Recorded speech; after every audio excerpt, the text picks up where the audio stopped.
The text from my father came at 10:23 a.m. on a Monday. Family meeting Sunday at noon.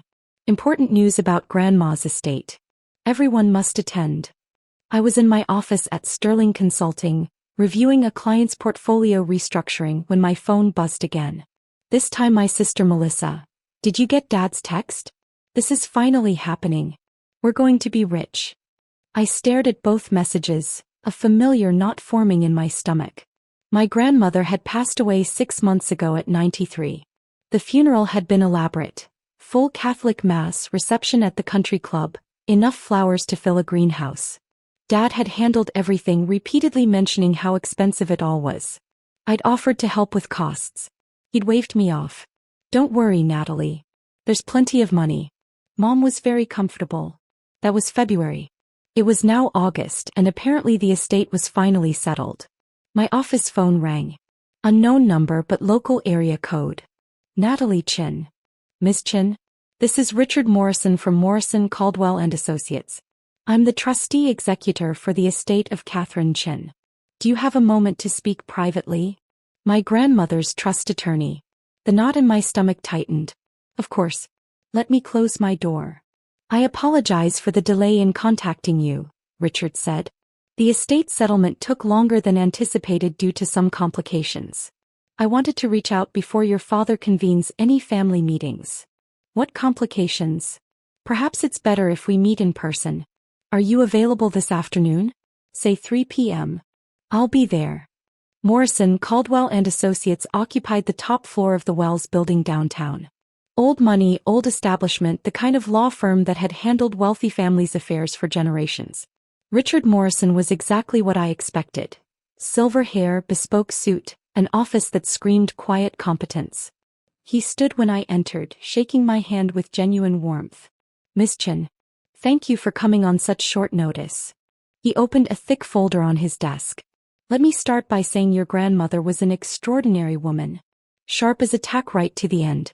She worked with our firm for 42 years. She was always very organized, I agreed. Indeed. Which brings me to why I called you. He slid a document across the desk. This is the Catherine Chin Irrevocable Trust, established in 1995 and amended multiple times. The final amendment was made 8 months before her death. I scanned the document. Legal language, dense paragraphs, multiple schedules attached. The trust assets total approximately $8.7 million, Richard continued. Your grandmother accumulated considerable wealth through shrewd investing and frugal living. $8.7 million. My mind reeled. Grandma had lived in a modest house, drove a 15-year-old Buick clipped coupons. I'd had no idea. Your father, Richard said carefully, has been under the impression that he is the primary beneficiary of this trust.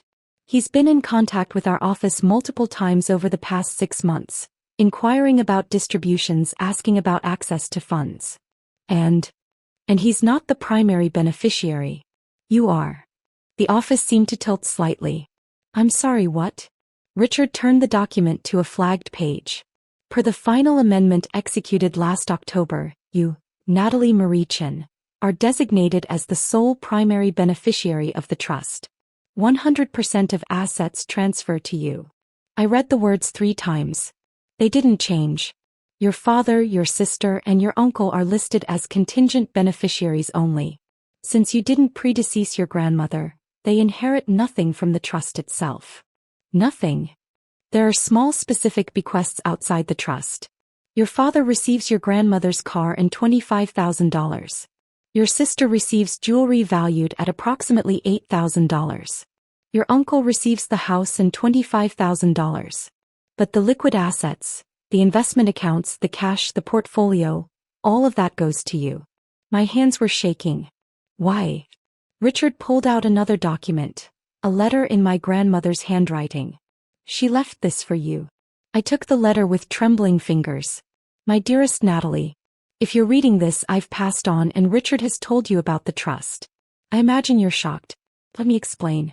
I made you the primary beneficiary because you're the only one in this family who doesn't need the money. You worked your way through college. You built your career through merit. You live within your means. You've never asked me for a penny. Your father and sister have been asking me for money for years. Loans they never repaid. Investments in failed ventures. Emergencies that were really luxury purchases. I gave them money because they're family. But I watched them waste every dollar. They think I'm senile. They don't notice when they talk about my money like it's already theirs. Your sister once told her friend, right in front of me, that she was waiting for the old lady to finally die so we can access the real money. I heard that. I heard a lot of things they thought I was too old to understand. So I changed my will. I put everything in trust for you because I know you'll use it wisely. Your father will be angry. He's been planning how to spend his inheritance for a decade. Let him be angry. You owe him nothing. You were the grandchild who visited because you wanted to, not because you wanted something. Thank you for that, sweetheart. All my love, Grandma. I read it twice, tears blurring the words. She loved you very much, Richard said quietly. The trust is ironclad. Your father has no legal recourse to contest it. He doesn't know, I said. He thinks he's inheriting. Which is why I wanted to brief you first. Natalie, I need to ask, does your family have access to any of your financial information? Bank accounts, credit cards? The question seemed random. No. Why? Richard pulled out another file. Because 3 weeks ago your father attempted to open a line of credit using the trust as collateral. He claimed to be the trustee and attempted to authorize a $500,000 advance against the estate. My blood ran cold. He tried to borrow against Grandma's money? He did. The bank contacted us for verification and we informed them he had no authority. They denied the application. But Natalie, he's been making financial commitments based on money he thinks is coming. What kind of commitments? He put a deposit on a beach house in Florida. $200,000 financed with a bridge loan he expects to pay off with his inheritance. He also ordered a boat, $180,000 also financed. And your sister leased a Mercedes last month. I closed my eyes. They've already spent the money. They've committed to spending it, yes. Which means when they discover the truth, there will be significant financial crisis on top of emotional reaction. When are you planning to tell them? I'm not, Richard said. You are. This is your inheritance. Your grandmother wanted you to control how and when this information is shared. Sunday arrived too quickly. I sat in my car outside my parents' house for 15 minutes, gathering courage. Through the window I could see movement inside. Dad's booming laugh. Melissa's high-pitched excitement. My aunt and uncle, cousins I barely knew, all gathered for the big announcement. I walked in to find champagne already flowing. Real champagne, expensive bottles. Natalie.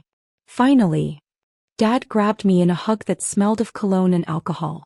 Today's a celebration. The living room was full. Mom, Melissa, Uncle Tom, Aunt Carol, 3 cousins. Everyone dressed nicely, anticipating good news. Now that everyone's here, Dad announced, standing in front of the fireplace, I want to share wonderful news. Mom's estate has finally been settled, and as I expected, she left us very comfortable. How much? Melissa asked eagerly. The attorney said approximately $8.7 million in liquid assets, plus the house and personal property. Gasps around the room. My cousin Sarah actually squealed. $8 million, Uncle Tom repeated. Split how many ways? 3 primary beneficiaries, Dad said confidently. Myself, Natalie, and Tom. So roughly $2.9 million each. Of course, there are some specific bequests. Melissa gets Mom's jewelry. But the bulk is split 3 ways. He looked at me. Natalie, I know you'll want to be smart about this. We should meet with a financial advisor. Dad, I interrupted. That's not correct. He blinked. What's not correct? The distribution. The beneficiaries. None of that is correct. Natalie, I've spoken with the attorney multiple times. When did you last speak with Richard Morrison? Richard? I haven't spoken to him directly. I've been communicating with the paralegal. She didn't tell you the actual distribution. Or more likely, you assumed and she didn't correct you. The room went silent. Melissa set down her champagne. Nat, what are you talking about? I pulled out the trust documents. Grandma established an irrevocable trust in 1995. She amended it multiple times, most recently 8 months before her death. I met with Richard Morrison on Monday. I'm the sole primary beneficiary. Dad's face turned red. You're one of 3 primary beneficiaries. No, Dad. I'm the only one. The trust leaves 100% of the liquid assets to me. $8.7 million. All of it. The silence was absolute. Melissa laughed nervously. That's insane. Grandma wouldn't cut out her own son. She didn't cut him out. He gets the car and $25,000. Uncle Tom gets the house and $25,000. Melissa, you get her jewelry. But the money, all of it, comes to me. That's impossible. Dad's voice rose. She wouldn't do that. We had conversations. She promised nothing, I said quietly. You assumed. Uncle Tom found his voice. We'll contest it. That trust was made when Mom was elderly, probably not of sound mind. She was completely sound, I said. Richard has medical documentation confirming her mental competence at every amendment. The trust is ironclad. Dad grabbed the documents from my hands, scanning desperately. His face went from red to pale. This can't be right, he whispered. The beach house. I put down $200,000. The bridge loan, I have to pay it back within 60 days or you lose the deposit and still owe the loan, I finished. Yes. Richard told me you've been making financial commitments based on money you don't have. Melissa stood abruptly. The Mercedes. I just leased. Oh my God. I can't afford the payments on my salary. I thought. You thought you were about to be rich, I said. So you spent money you didn't have yet. This is your fault. Dad pointed at me, his hand shaking. You poisoned her against us. You manipulated her. I visited her, I said calmly. I spent time with her because I loved her. Not because I wanted her money. Bullshit. Melissa's voice was shrill. You were playing the long game. Waiting for her to die so you could take everything. I pulled out Grandma's letter. She left this explaining exactly why she made this decision. I don't want to hear her excuses. Dad shouted. She didn't betray you, I said.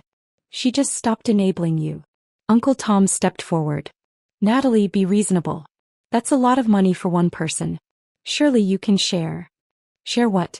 Money I didn't earn? That you deserve a portion because you're related to her. Yes. Melissa cried. We're family. Family shares. Family respects each other, I countered. Family doesn't talk about Grandma like she's a bank account with a pulse. He heard you say that, Melissa. 2 years ago at Christmas. You told your friend you were waiting for the old lady to finally die. She heard you. Melissa's face went white. I didn't, that was. You meant it. And she knew it. That's why she changed the trust. Dad sank into a chair, face in his hands. What am I supposed to do? The beach house, the boat, the bridge loan. I'm financially ruined. You're financially overextended, I corrected. Because you spent money you didn't have. That's not my problem. Not your problem. I'm your father. You let yourself lose everything the moment you counted money that wasn't yours. Mom spoke up quietly. Natalie, honey. Your father made mistakes, but he's still your father. Surely you can share some of the money. He needs to face the consequences of his choices, I said. This money is mine to manage as I see fit. And I'm not bailing out people who've been planning my grandmother's funeral like it was a lottery win. You cold-hearted bitch, Melissa spat. I hope that money makes you happy because you'll have no one. We're done. This family is done. Good, I said simply. Because this stopped feeling like family a long time ago. I walked to the door. For what it's worth, Grandma left instructions. Dad gets $25,000 in the car. Melissa, the jewelry is worth about $8,000. Uncle Tom, the house is fully paid off. That's it. Uncle Tom asked. $25,000 from an $8.7 million estate?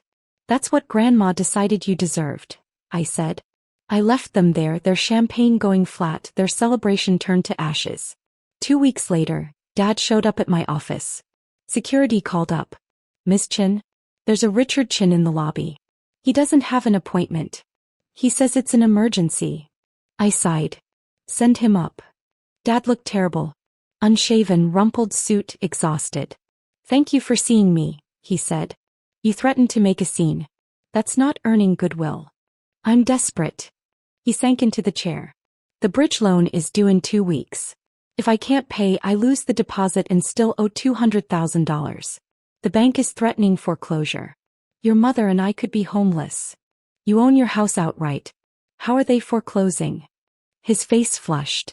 I took out a home equity loan to cover the boat deposit. I thought I'd pay it off with the inheritance. How much do you owe? $320,000. I stared at him. You've been retired 3 years.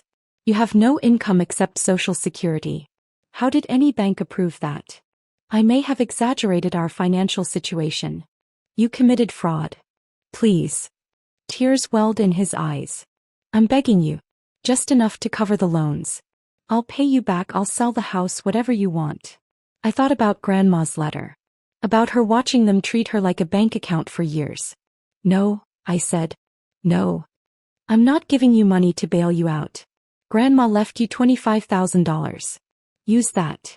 $25,000 doesn't even make a dent. Then sell the car she left you. Declare bankruptcy if you have to. But I'm not funding your mistakes. Dad's face hardened. Fine. Don't help. But don't expect to be part of this family anymore. You chose money over us. I chose to honor Grandma's wishes, I said. You chose to spend money that wasn't yours. We both made our choices. He left without another word. 3 months later, Dad declared bankruptcy and lost his home. He and Mom moved into a small apartment. Melissa defaulted on the Mercedes lease and got her first full-time job in 5 years because she had no choice. Uncle Tom sold Grandma's house and retired in Arizona. And I invested the $8.7 million exactly as Grandma would have wanted. I also established a scholarship fund in her name for first-generation college students. $100,000 annually. The family stopped speaking to me entirely. No calls, no texts, no holiday invitations. But I received a letter from a scholarship recipient, an 18-year-old girl named Maria, first in her family to attend college. She thanked me for making her education possible. I framed that letter and hung it in my office. Grandma had been right. The money was better spent building something beautiful than bailing out people who refused to build anything for themselves. Grandma's money is for all of us, Dad had announced. He was wrong. It was for me. Because I was the only one who'd earned it by loving her instead of her money.